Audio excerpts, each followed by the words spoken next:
Ryan Maybee with Jay Rieger and Company. Thanks so much for being a part of going to Killing City. We want to thank you. You guys have been a sponsor of us several times, but we want to Yes. have you on today to talk a little bit of background. But first, Brian, before we get too serious, I'm pretty sure Alex Greenwood is secretly hating you because you're younger than him, Okay.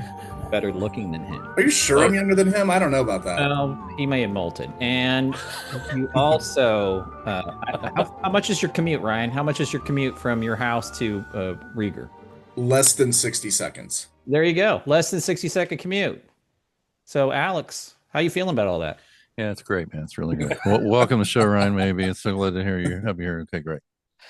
Anyway, so Ryan, thanks so much for taking time. And is there anybody more popular in town than somebody who makes awesome whiskey and gin and vodka? I don't think so. You must love your Well, job. we got Taylor Swift now, so yeah. Yeah, I guess that's true. Yeah. Well, yeah. Okay, we'll give you that. But I got to say, one thing about us, Ryan. Are you native, KC? Yeah, I was born and raised just outside of Kansas City in the suburbs and have lived my whole life here.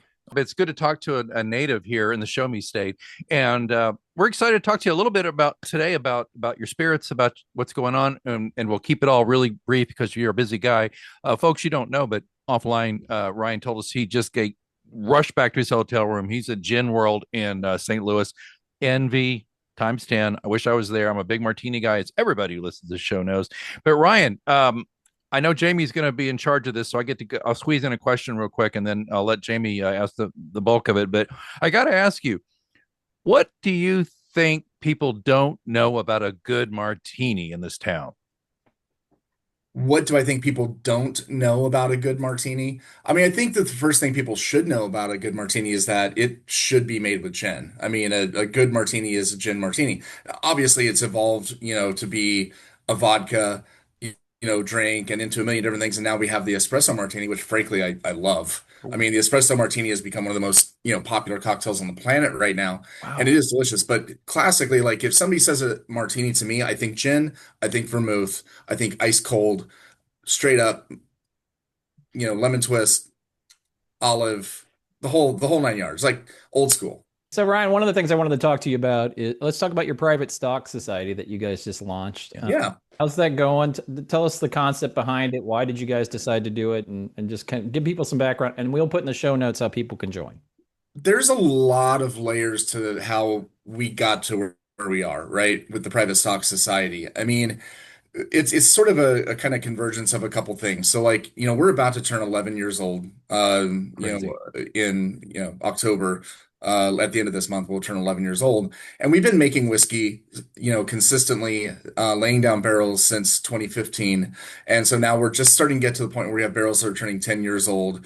And we've been ramping up our production every year. And so we're starting to get like a really good amount of like 8-year-old bourbon and rye and 9-year-old. And that's only going to keep growing, with the amount of barrels that we're sitting on that just keep aging. And we've also during that time discovered some things that are really cool and unique about our space where we're at down in the East Bottoms and the climate down there and the way that the whiskeys are maturing in the cask. And so we're really excited because we're at this point where we can start to put out a lot of really amazing high-end delicious whiskeys that are 8+ years old, and we wanted to do that for our biggest fans and supporters that have supported us from the day that we relaunched this brand back in 2014. And so we're starting it right now by creating this kind of members VIP group where they're going to have first access to these new releases as they start to come out. And it'll be a little bit at first, and then it'll start to grow and get bigger over time. But we really wanted to reward initially the people in Kansas City that have supported us from the beginning and help us get to where we are.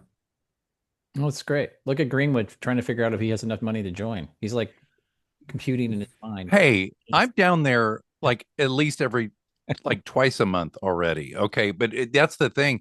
How much the Jay Rieger brand loves and respects the history of Kansas City. Yeah, I mean it's everything about our identity and our brand and our story, and it's connected to Kansas City's roots going back to 1887, and that's why we brought it back. When I accidentally kind of stumbled onto the story of this brand and realized that it even existed, I had no idea at the time. This is back in 2010, so this was like 16 years ago, 15, 16 years ago that I discovered that it existed. And then came to realize it was a huge brand in Kansas City prior to Prohibition. We were the largest mail order whiskey house in the United States, shipping our products from coast to coast. It was a really big, really successful business, which then led to the Rieger Hotel being built in 1915 and the expansion of the business and everything. And then unfortunately, Prohibition, put us out of business, and it lay dormant for 90 years until I came across it and decided to make an effort to bring it back, and then partnered with Andy Rieger, the great great great grandson of the founder, and he and I, joined up to bring it back from the dead. And so it's got this really rich history and connection to Kansas City. And it's really a point of pride for us as a brand to be able to bring it back and showcase, making good whiskey, good spirits, and showcasing good hospitality here in Kansas City. I have to say, I'm a part-time musician. I've actually played at your space for a private wedding. And Nice. as a musician, I love how much you guys have embraced music. Hmm. Not only the fact that you have Electric Park, obviously, but all the jazz, DeAndre Manning, who's, I think is the best bass player in town. There are a lot of great bass players in town, but I've seen him down there in the Hey Hey Club. And the Hey Hey Club, Oh, that's love the Hey Hey Hey, Club. it's calling back, there were all these great jazz clubs that if I could get in a time machine, Ryan, I would love to go back and see that, or the Reno Club, or the Playmore. I mean, I can go on forever. So I just wanted to say, I don't think it's really a question, but I appreciate that you guys took time, made the Hey Hey Club. It's a beautiful space down there. I love the Tiki Bar Christmas last year. We went down for that. So We did too. We did too. It's so music, Yeah, great. we'll be doing that again. And I appreciate that because I'm a huge music fanatic myself. And I don't know, do you know the story behind the Hey Hey Club sign and why we called the bar there the Hey Hey Club? no, I I want do not. So the history of the Hey Hey Club is, dating back to like the 30s and 40s. Count Basie played there. It was an iconic jazz nightclub in KC. Eventually, it was owned by a gentleman named Milton Morris, who went on to open some other bars and become kind of an icon himself in the bar world in KC. But the Hey Hey Club eventually got shut down. But in the 1990s, Robert Altman made a film called Kansas City, City. kind of a gangster film, really a fun movie. And a lot of the movie actually took place in a fictionalized version of the Hey Hey Club. And that sign that we have is actually the prop sign from the film, which I found on accident before we even relaunched J. Rieger and Company. I found that old sign down in the West Bottoms, and it was buried under a bunch of junk. The lights were all busted out of it, and I'm like, I just need this. Like, I knew what it was, and I wanted it, and so I got it for like pennies. And I didn't even know what I was going to do with it until years later when we decided to build out this space. And I'm like, that's got to be the Hey Hey Club. And Ryan, just real quick, my last question is a fun one. Since you're a native, if you could have a cocktail with any Kansas Citian, alive or dead, Oh my goodness. who would you pick, and what are you drinking?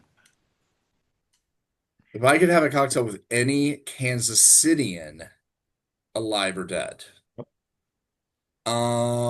Wow. You know, I would probably right now, like Milton Morris is on the brain. I would say I would want to have a drink with Milton Morris. I never met him. Right. I've talked to people who knew him and met him, and I've heard stories. He was just such a legendary bar owner, who stretched his career span decades.